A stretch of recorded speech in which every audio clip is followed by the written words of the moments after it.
Hello, I'm Underbutler, and today I'll be going over a recording of a speed paint that I did recently of a dog a friend of mine has who kind of wanted to have it drawn, so I thought I would give it a go, give myself the challenge of doing it in one sitting in one recording and see how it goes.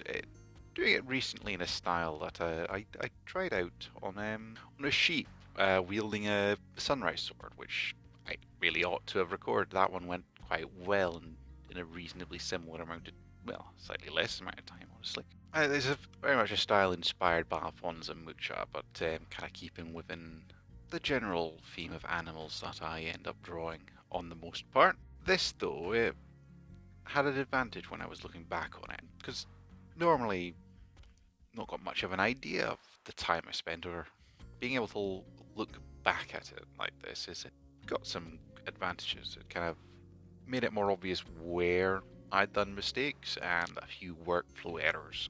I didn't really onion skin it, which you could see beforehand, which was causing me issues doing these lines. I could have probably changed the color for the onion skin as well, which would have made it even more legible for when I was working on it. Because it's not a particularly big screen that I've got on my graphics tablet.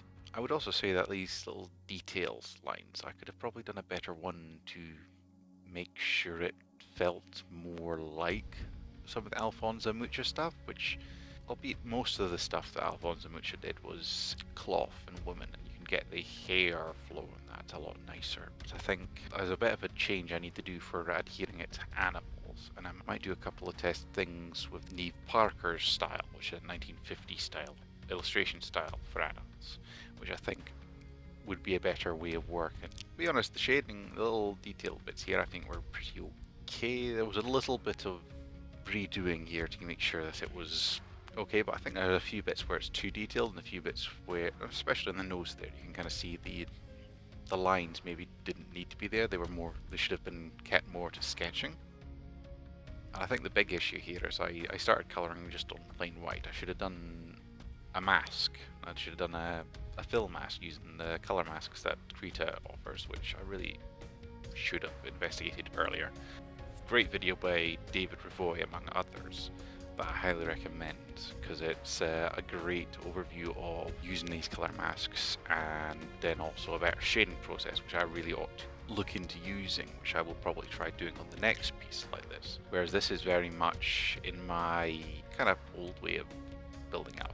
The big difference that I've seen in my artwork over the last few years has largely been getting a bit better in terms of rating depth for the colours, but I would say that the method hasn't really changed. I mean, the one nice thing here is I've got the slightly brown bit. I'm using kind of a dark purple rather than a dark black or a dark brown to try and get his darker fur on, and that definitely helps build the depth better. Just using that colour shift, which took me far too long to learn, bringing in a bit more orange, bringing in the warmth in that, and building it up in these layers. But I do a lot of layers for the colouring, and that's probably due to the way that I'm going about creating the colour, which is just layering on and layering on and layering on, and maybe doing a bit of transparency. And that's probably why it takes me so long to make things, which reasonably I should be able to colour in a lot quicker. Also causes a lot of issues in terms of, you can see little bits of ink overflowing from the colouring overflowing, which means I need to clean that up. It's just unnecessary work I've added to myself, which is not great. I will say that I've definitely got a lot better at eyes. They used to be a massive bane for me, but I think there's still a fair bit of improvement I can do. I can definitely learn to do the eyes better, but I've always struggled with that. That and people I've struggled highly on. Could have probably thought about the palettes a bit more prior to the start, and that was another thing that would have been good. And at this point you can also notice that the way that the dog is holding the kunai, it does look just photoshopped underneath the head, and it's definitely the head's angle is a lot more noticeable once it's coloured in. Not great. It is definitely a noticeable error, but I kind of just committed to it. It does look like different parts of the head are tilted at different degrees. I did like adding the shadow, the little blue shadow on, and then put a little bit extra detail in. I definitely gave it a lot more depth. I think the dog from a distance looks pretty good, but it does start to suffer more and more the closer that you look in, and yeah, you can see there the amount of mess around the edges just due to using masks. And I would also say that the layers on the side, you can kind of see how much of a mess it is. I think the great advantage of recording Speedpaint is being able to look back on how you produced the work yourself, as well as getting a more accurate idea of the time you're spending on different parts, as well as your working process. I've always found it interesting watching other people create art through their speed paints or just in person, being able to watch as the piece comes along in various stages. That was always the best advantage of having been in a studio. You're able to see as things progress and see where people are thinking in that. Coming into the background, I think I went a bit too complicated with it in the end. I definitely could have planned better. I had no idea what on earth I was going for. All I knew was trying to go for making some cow's parsley, but it's just doesn't. I had no plan, so I just wasted a bunch of time there where I could have probably done it. And it's also meant that I did kind of overcomplicated it. I could have made it a lot simpler, and it would have probably made it so that the dog popped out a bit more. But given that there are some issues with the dog, I'm not would that have been better? I don't know. I do like the complexity of it. I think it would be good if I had a more simple creature that had popped out of this background a bit more, or if I had something that was bright white or very much square or more rough edge, then that might have been a better go, because it would have been a good contrast. But in this, it's not great, and the palette was having to wing it, and I like bits of it, but it definitely doesn't complement the dog as much as it ought to, given it's supposed to be a background. I think I definitely did that much better with the U-wielding sunrise. I would also say that just the kunai is quite dull. It doesn't really stand out, and it doesn't really feel like it's part of it, and that's kind of a shame. It doesn't feel like it belongs in this as much as it could have.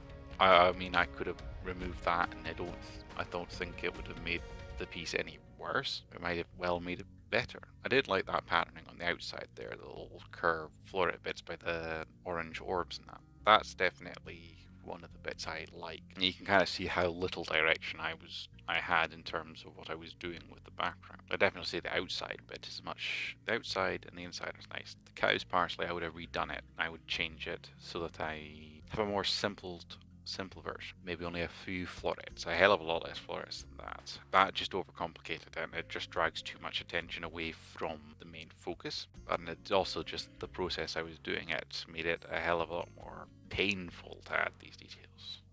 And if I did it simpler, it would also meant that these little outlines would not look half as dodgy as they do, which is quite irritating.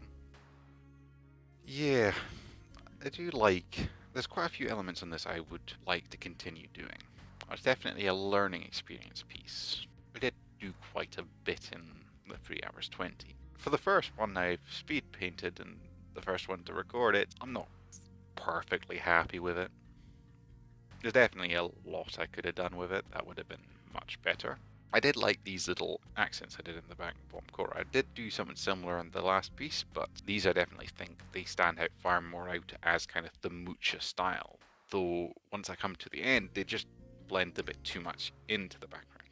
Could have probably given them slightly thicker borders and in a better work process, and I would have stabilized the pens, which I have no idea why I didn't do. That would have been a much better call, and I would have led to a lot of this looking a lot better. But the general idea is quite nice. There's quite a bit wrong with the actual execution, but the general idea is pretty good. But I definitely don't know how I feel like it sits with the U, which I feel came out a lot nicer, and there's just a lot of tested ideas here. I do love the little overlapping here, those little details. They do make those bits look so much nicer, and it does bring a bit more interest to the edge in the framing. I definitely like that part of the composition. It would have worked really much better on a far less busy background. As you can see, it just kind of drops away, and when I put that little green layer on, it helps with the front, but it doesn't really help with their legibility. I mean, overall, I think it's a pretty good piece. Definitely need to change my approach with Krita to get the best out of it. Thank you for listening to me ramble about this artwork that I'm in mixed feelings about, and hopefully I'll be able to show you something nicer in the next one.